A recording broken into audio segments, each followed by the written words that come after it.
মেষ শাবক পালছুট হয়, সে বাঘের কবলে পড়ে। আমি মনে করি পরিবারের সমস্যাগ্রস্ত সদস্যকে রক্ষা করার জন্য বদ্ধ পরিবারের ঐক্যবদ্ধ আর্থিক পরিকল্পনা অনেক বড় ওষুধ হিসেবে কাজ করবে। দয়া করে সমস্যার কথা বন্ধুদের বলুন। আর যেসব বন্ধুরা ভালো আছেন তারা বিপদগ্রস্ত বন্ধুকে আগলে রাখুন। প্রয়োজনে তার জন্য বেইল আউট প্ল্যান করুন। সবাই হাত লাগালে বিপন্ন বন্ধুটিকে আবার দাঁড় করিয়ে দেওয়া মোটেও অসম্ভব নয়। মধ্যবিত্তের যে ইগোর কথা বলছিলাম তা বাদ দিয়ে আয়ের বিকল্প উৎস বের করুন।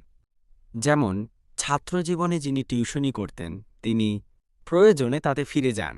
যাদের বাড়িতে জায়গা আছে তারা কৃষি থেকে আয়ের ব্যবস্থা করুন। পুকুর থাকলে মাছ চাষ করুন, হাঁস মুরগি পালন করুন।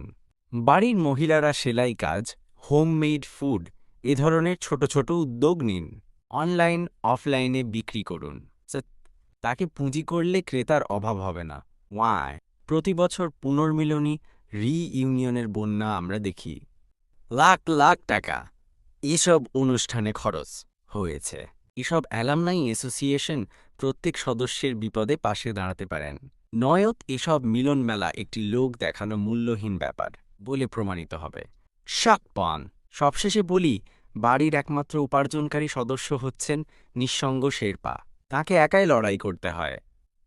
একাকী যোদ্ধাকে বাড়ির সবাই স্বস্তি দিন, যত্ন করুন, মায়ায় ডুবিয়ে রাখুন। তিনি যাতে অযথা চাপে না পড়েন সেদিকে নজর দিন। 10 মিনিটের বুকে ব্যথায় যিনি মারা যাচ্ছেন তা আসলে 10 মিনিটের ব্যথা নয়, দিনের পর দিনের ব্যথা।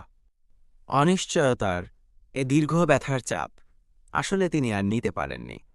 একমাত্র আমাদের সম্মিলিত হাত সে বুকে রাখলেই এ ব্যথা কমবে।